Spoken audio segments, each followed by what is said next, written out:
Salut les cathos, j'espère que vous allez bien, j'espère que vous avez passé une bonne semaine.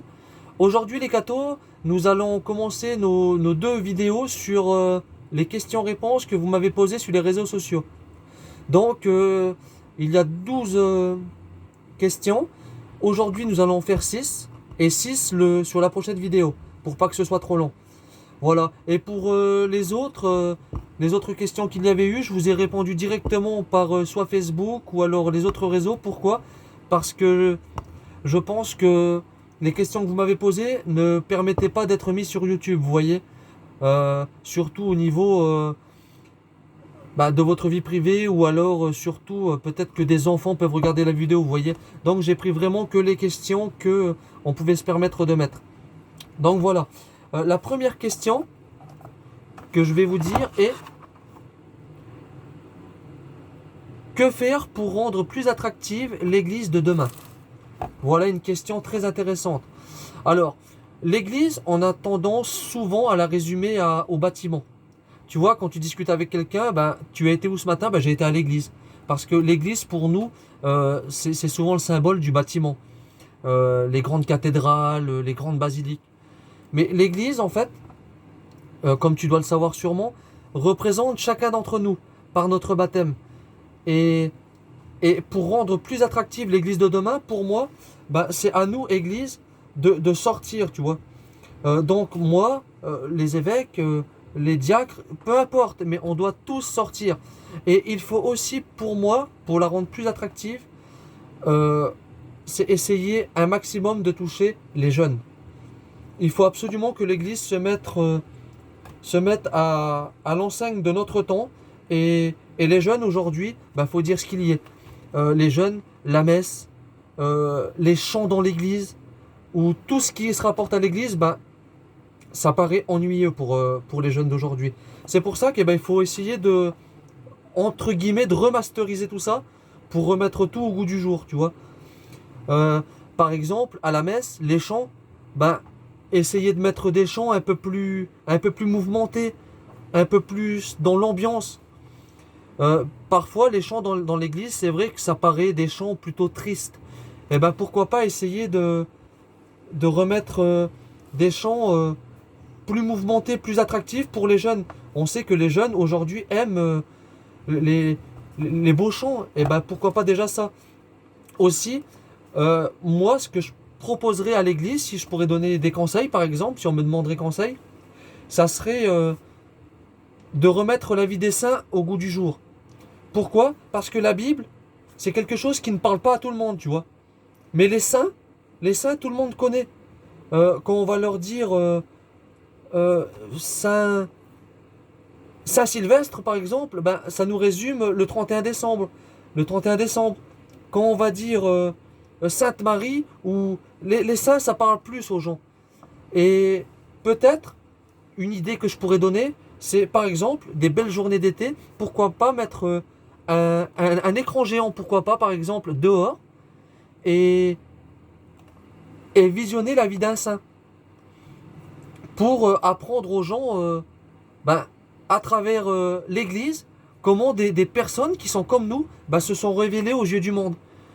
À travers une sainteté qui s'approchait déjà sur terre à celle que le Christ veut. Je ne sais pas si tu connais, moi, il y a un bienheureux qui n'a pas été encore élevé au rang de saint. C'est le bienheureux Carlo Acutis. Par exemple, moi, la vie de cette personne, à travers elle, aujourd'hui, je fais des vidéos. Tu vois, parce que c'est une personne qui était vraiment vidéo et qui s'occupait de site internet justement pour faire connaître son église. Tu vois, à travers ce genre de personnes, à travers ce genre de bienheureux ou de saints, on peut renouveler l'église. Tu vois, donc vraiment, il faut se remettre à la page du jour et vraiment essayer de faire comprendre aux jeunes que l'église n'est pas si ennuyeux que ça si on la vit. Voilà. Voilà. La deuxième question, c'est: comment lire et comprendre la Bible? Oui, alors ça, forcément, c'est quelque chose de pas très très facile à faire. Surtout si on est seul. Si on est seul, je te le dis tout de suite, c'est quasi peine perdue. Pourquoi? Parce que seul, on peut prendre la Bible qu'au sens littéral. on ne peut pas comprendre la Bible seule. C'est pour ça qu'il y a même eu une époque où l'Église avait fortement déconseillé de lire la Bible seule. Pourquoi? Parce qu'en lisant la Bible seule, on peut vite se détourner du message que Dieu a mis à travers Jésus dans les Écritures. Et on peut vite se faire sa propre interprétation et s'égarer complètement. L'Église nous donne 4 sens où on peut lire la Bible. Je vais te les donner.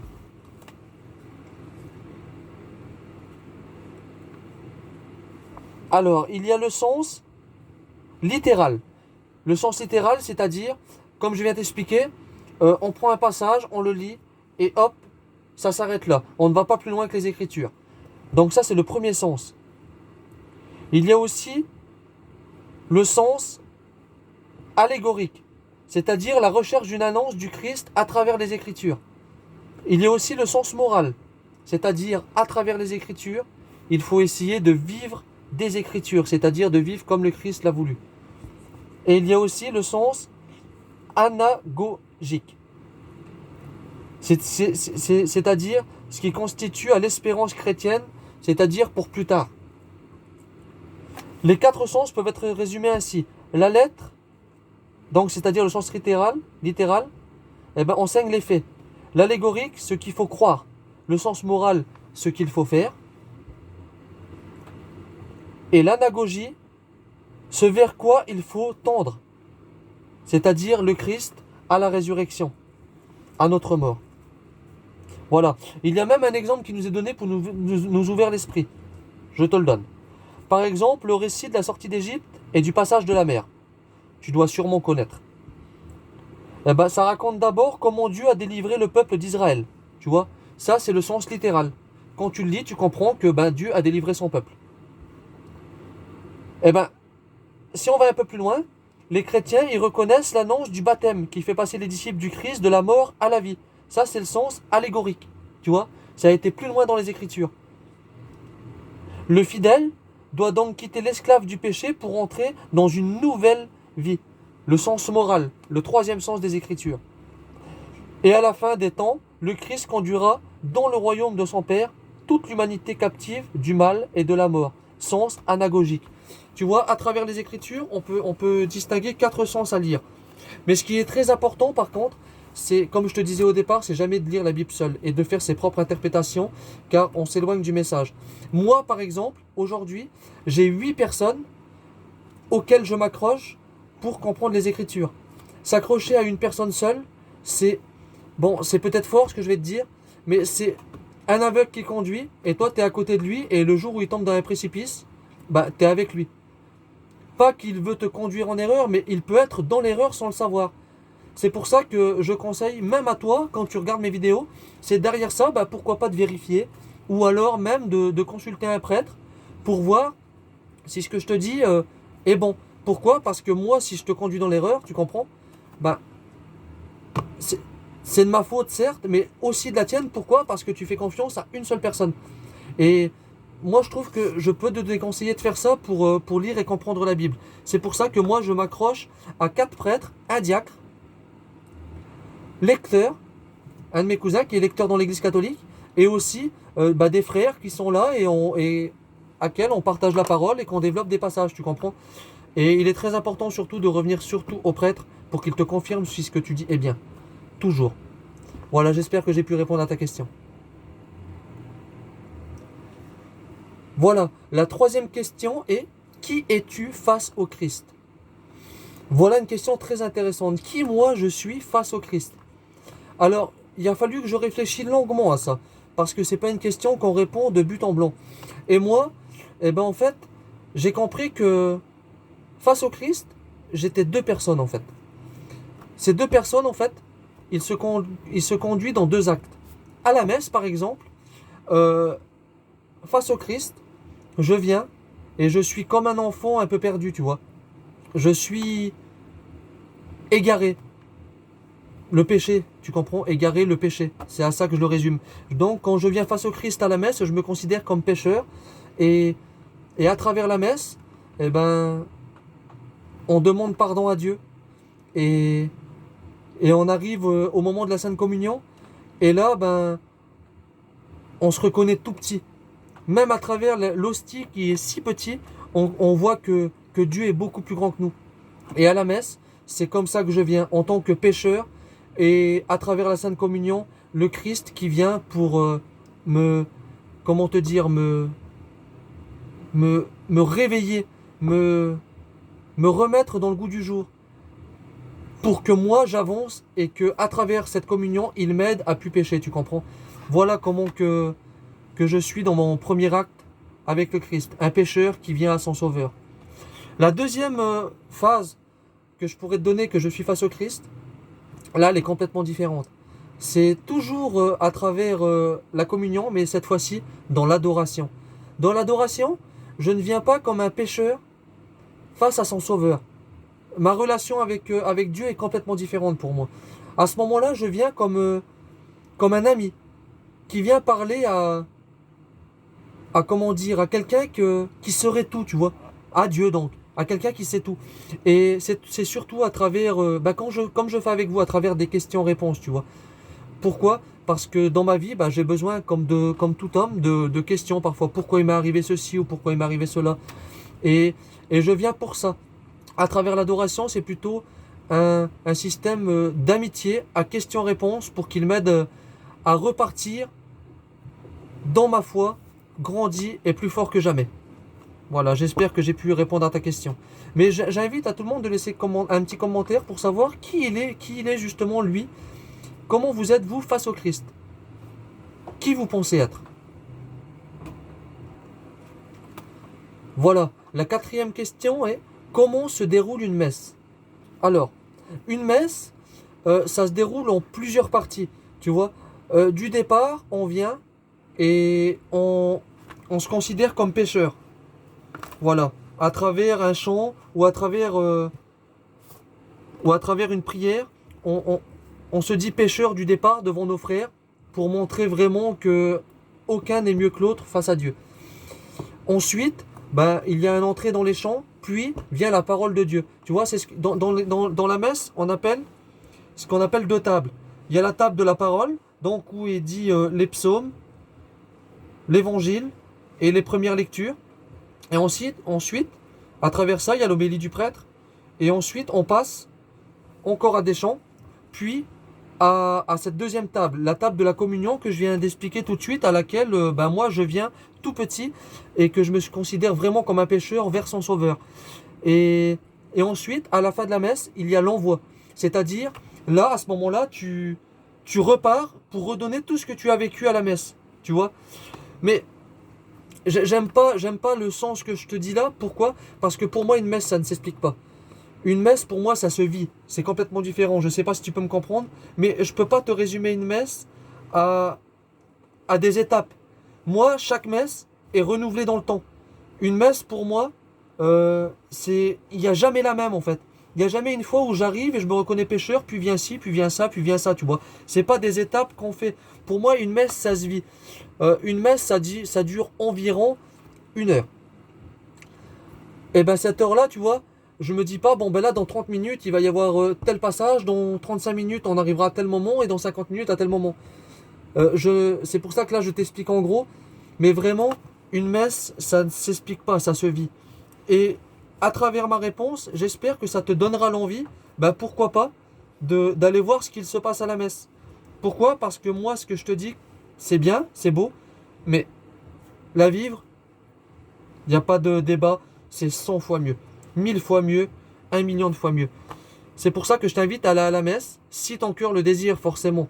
Et à travers mes paroles, ça sera complètement différent. Tu verras quand tu iras à la messe, tu te diras, ah oui, je comprends, il avait dit tel passage et tel passage à tel moment, mais tu verras, tu vivras complètement différemment la messe que comme je te l'ai expliqué. Voilà, j'espère que j'ai pu t'aider dans ta réponse et j'espère que tu pourras un jour aller voir ce qu'il se passe à la messe pour comprendre. Voilà, la cinquième question est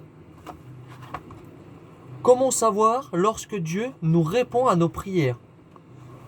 Alors là, c'est une question très difficile parce que, en fait, tout dépend déjà, tu comprends, je comprends, je sais pas ce que tu demandes à Dieu. Donc, si tu saurais que Dieu t'a exaucé, tu le verrais. Je te donne un exemple pour t'imager la chose. Si aujourd'hui je prie et que je dis, ben Dieu, je te prie aujourd'hui pour que ma femme soit guérie de telle maladie, si au prochain examen, euh, ma femme n'a plus cette maladie, bon ben voilà, j'ai la preuve que Dieu a agi à travers ma prière pour guérir cette personne, tu vois. Après, tu sais, je pense avoir compris ta question réellement. C'est que tu penses peut-être que parfois tu pries peut-être beaucoup pour telle ou telle chose et que tu as l'impression que ben, ça ne s'exauce pas forcément. Je sais, alors ça c'est quelque chose de très difficile à comprendre et de très difficile à expliquer surtout. Pourquoi? Parce que le temps que nous on vit et le temps de Dieu est complètement différent, tu comprends?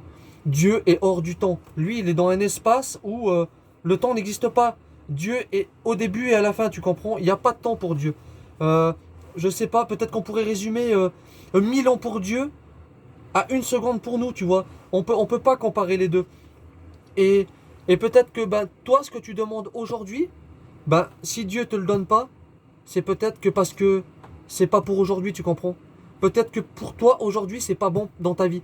Peut-être que ça sera pour dans un an, dans 10 ans. Peut-être que ça sera à ta mort, quand le Christ se présentera devant toi, tu comprends? Peut-être que là, il te dira, voilà, aujourd'hui, c'est exaucé. Alors, moi, ce que je te conseille, c'est de ne pas te décourager, surtout dans la prière. C'est d'insister dessus. Et sache que Dieu entend tes prières. Dieu sonde les cœurs. Et sache que Dieu a entendu ta prière. Et que ce soit aujourd'hui, demain ou à ta mort, Dieu t'exaucera toujours. Mais Dieu sait aussi ce qui est bon pour toi. Et peut-être que ce que tu demandes, bah, si tu l'obtiendrais maintenant, peut-être que dans un an, dans 2 ans, il y aura des répercussions qui feront que bah, peut-être bah, ça sera pas bon dans ta vie, tu comprends? Alors je sais, c'est difficile à entendre parce que je suis comme toi, je suis pas à part, hein. Moi, quand je prie Dieu, j'aimerais que ce soit instantanément fait. Mais c'est pas comme ça que ça marche, malheureusement. Euh, Dieu est là pour tout faire, pour tout faire, pour t'amener auprès de lui à ta mort. Et si pour ça, ta prière d'aujourd'hui, il doit l'exaucer plus tard, ou même peut-être jamais, pour que c'est bon pour toi, ben il le fera, tu comprends? Parce que Dieu n'est pas là pour te priver. Dieu est amour, donc automatiquement, Dieu n'est pas là pour te dire, non, ta prière, je ne te l'exaucerai pas, tu comprends? Dieu est là pour t'amener auprès de lui. Mais ne désespère pas, continue dans la prière, Dieu t'entend, et un jour, Dieu sera te récompensé. Voilà, j'espère que j'ai pu t'aider. Voilà les cathos, on arrive à notre 6e question, qui a justement un rapport avec ma dernière vidéo. Donc, que veux-tu dire quand tu dis Marie est la fondation de l'Église catholique? Alors ça, c'est une très très très bonne question. Et je vais t'y répondre. Alors, en fait, quand j'ai dit que Marie était la fondation de l'Église catholique, en fait, je voyais beaucoup beaucoup plus grand que ça. En fait, je t'ai fait un petit... Alors, excuse-moi, je ne suis pas un bon dessinateur. J'espère que... Oui, tu vas voir. Voilà. Donc, je te le mets là. Oui, j'espère que c'est bon. Voilà. Tu vois, en fait, je t'ai fait un rond. Ce rond représente Dieu le Père, tu vois. Voilà. Je te l'ai fait comme ça pour te le représenter. Mais on ne peut pas représenter Dieu. Dieu est infini. Mais bon, voilà. Je t'ai fait un rond, tu vois. Donc, Dieu le Père, en rond. À travers ça, Dieu a un projet que j'ai fait par une ligne épaisse. Ce projet doit automatiquement commencer par un terrain, tu vois. Et ce terrain, ben, c'est Marie conçue sans péché. Pourquoi? Parce que Dieu a prévu un plan pour sauver les hommes du péché originel. Donc je t'ai fait ce trait par Marie conçue sans péché. Je t'ai fait ce demi-rond que tu vois là, ici, pour le 8 de Marie. Ce 8 de Marie a une répercussion sur tout le reste du projet, tu comprends? Sur tout le reste du projet. Le 8 de Marie, ce qu'il y a derrière, c'est la naissance de Jésus, la fondation. Tu comprends? La fondation de l'Église catholique, la fondation de tout le projet, c'est Jésus, c'est Dieu. Tu comprends? Donc quand je te dis la fondation de l'Église catholique, c'est Marie, en fait, c'est à travers son oui, je te dis que c'est Marie. Pourquoi? Parce que derrière, tout le projet se fait, tu comprends? Mais le seul fondateur du projet, c'est Dieu dans son éternité. C'est pas Marie.